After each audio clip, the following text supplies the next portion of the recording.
A MEFA é gerida por um estatuto.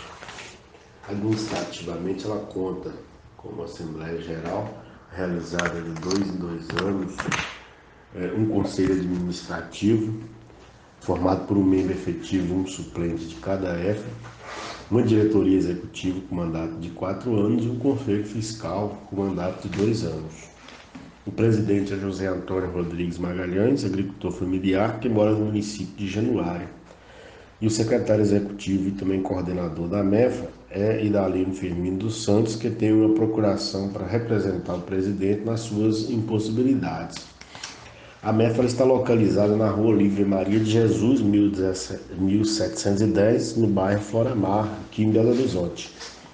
A Escola Familiar Agrícola, que também é chamada de EFA, é uma escola comunitária gerenciada por uma associação de pais, pessoas e entidades afins. As EFAs adotam a pedagogia da alternância, onde o aluno fica 15 dias em casa e 15 na escola, né? E a sustentabilidade dessa escola se dá por projetos sociais e solidários, e junto ao Estado conta com a lei que cria também um programa de apoio às EFAs. Estamos comprometidos, né,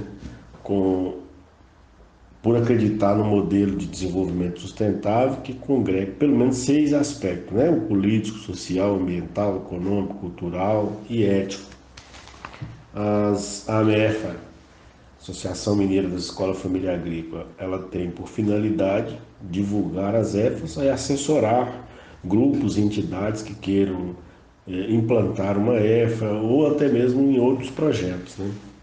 Representar todas essas escolas, dar assistência pedagógica e administrativa, trabalhar em defesa da educação do campo, né? E aí essas defesas envolvem uma série de atividades, né? Manifestações, audiências públicas, participação em diversos momentos aí, garantindo que essas políticas públicas específicas para esse público seja colocada em prática, seja executada. A MEFA tem diversas experiências, né? Uma delas em ações qualificadas de ATE, com base na implementação de metodologias de diagnóstico de planejamento participativo com agricultoras e agricultoras familiares, e especificamente com jovens, mulheres, o público quilombola e indígena, desenvolvendo capacitação em diversas áreas, como planejamento participativo, apicultura, cursos de agroecologia, trabalhando com associativismo, cooperativismo, né? A organização também de seminários, conferências, audiências públicas, né? Participação em fóruns, em espaços de controle social, como CEDRAF, CONSEA, CNDRS e tal. Associativismo, equidade de gênero, assistência técnica, extensão rural e as políticas públicas são situações em que a gente defende junto a esse público. Também as tecnologias sociais, né? As capacitações para que as mulheres possam desenvolver os seus trabalhos, não só as mulheres, mas o público em geral, né? Possa desenvolver seus trabalhos, gerar renda no campo, desenvolvendo aí aspectos associativos, fortalecendo os laços, né, para trabalho mais em conjunto. Desenvolvemos uma série de atividades que vão demonstrando essa experiência que temos, né, desde a capacitação das mulheres até a sua organização produtiva. Trabalhamos também com formação de educadores, com os cursos de nível superior, para educadores que vão poder trabalhar também com nossos jovens. A gente tem trabalho onde que a gente tem o nosso público se insere no campo, no mercado, né, de trabalho, a geração de renda e tal, no aspecto da gestão e tudo.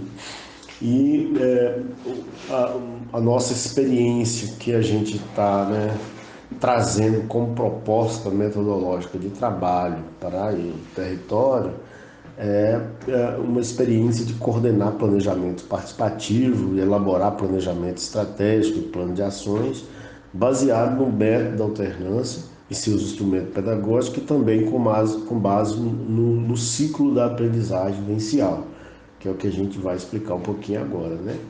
A metodologia de trabalho que pretendemos adotar adota um método participativo dos agentes que prestam serviço de assistência técnica.